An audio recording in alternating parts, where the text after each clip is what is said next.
চলে গেল।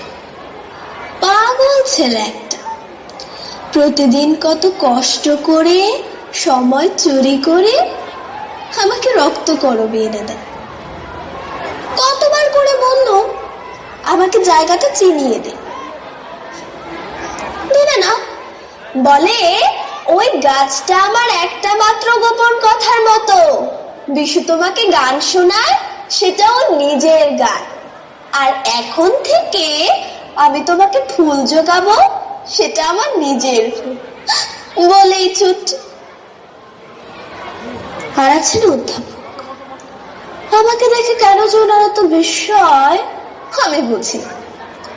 উনি বলে সকালে ফুলের বনে যে আলো আসে তাতে নাকি কোনো বিস্ময় নেই, কিন্তু পাকা দেয়ালের ফাটল দিয়ে যে আলো আসে সে অন্য কথা। আমাদের এই যক্ষপুরীতে আমি নাকি সেই আচমকা আলো। আমি তো হেসেই মরি। আমার কি ইচ্ছে করে জানো? ইচ্ছে করে এই অন্ধকারের সুরঙ্গের চালাটা ফেলে দিয়ে তাতে আরো আলো ঢেলে নেই। তেমনি ইচ্ছে করে এই বিশ্রী জালটা ছিঁড়ে ফেলে আর মানুষটাকে উদ্ধার করে নিয়ে আসি।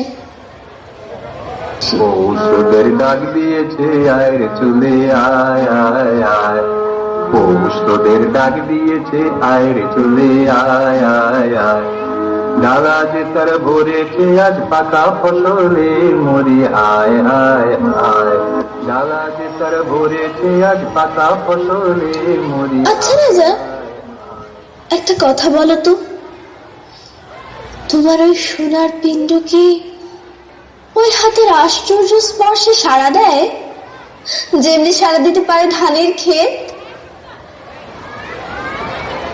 আচ্ছা রাজা, পৃথিবীর এই মরা ধন নিয়ে দিন রাত নাড়াচাড়া করতে তোমার ভয় করে না?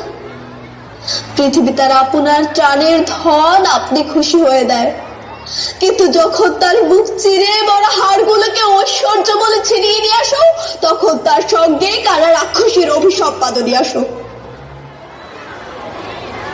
দেখছো না এরা সকলে কিরকম রেগে আছে,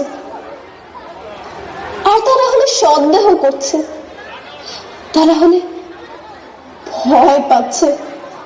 আর তাই তো বলছি রাজা, তুমি বেরিয়ে এসো, মাটির উপর পা দাও, পৃথিবী খুশি হয়ে ওঠো।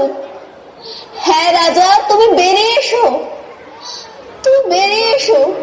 আয় রে চলে আয় আয় আয়, পৌষদের ডাক দিয়েছে